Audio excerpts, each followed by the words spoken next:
Après son go dans la ville de Kinshasa-Moamba, la deuxième étape pour la capitale de la RDC, dans le cadre de la campagne École Ezamombongote 6e édition, a concerné le district de la Funa. Tout a commencé sur l'avenue Pierre Elingessa, artère reliant les communes de Bumbu, Makala, Kalamu et Ngiringiri, en passant par le marché Mariano pour déboucher sur l'avenue Kassavubu, principal passage emprunté par le reste des habitants du dit district.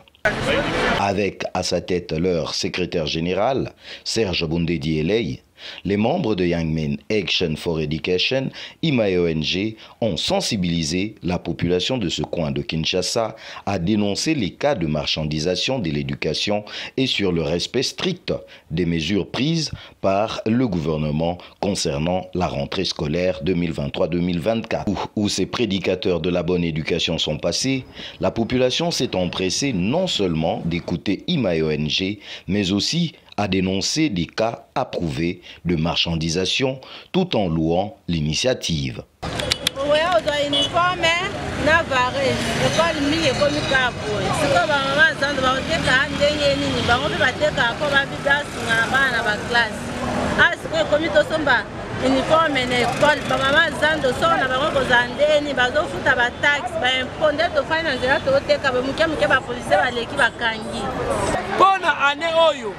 Gouvernement l'andeba école nyonso te tchera uniforme enfant, ça se fait pas. Papa on a CP une décision là, dans la biso ba couturière, quand on a l'issue de temps on a rentré mais dans la télé, après une ronde sur les principales avenues de la Funa, sous un soleil accablant, le point de chute de cette tournée a été la place Victoire. À cet endroit, Serge Bondedi a expliqué le bien fondé de cette campagne. Il est temps que les parents sachent que la lutte contre la marchandisation de l'éducation n'est pas seulement une affaire de bureau climatisé, mais ça concerne l'implication de toutes les communautés, parents, tuteurs, élèves, enseignants.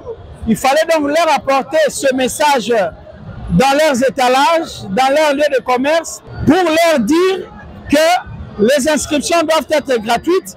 Bref, tous ceux qui sont prises comme mesures à l'occasion de cette rentrée de classe, qui pour nous constitue des faits de marchandisation de l'éducation, et ils ont été captifs. Pour rappel, après son lancement dans la ville de Kikwit, dans la province du Kwilu, la 6e édition de la campagne École Ezamombongote, à travers ses descentes, IMAE-ONG va mobiliser plus de 600 membres et volontaires à travers le pays au moyen de secrétariats provinciaux installés sur l'étendue du territoire national. Il est ici question de mesurer le niveau d'applicabilité des mesures prises sur terrain. Comme à la première journée, des plaintes continuent d'être documentées.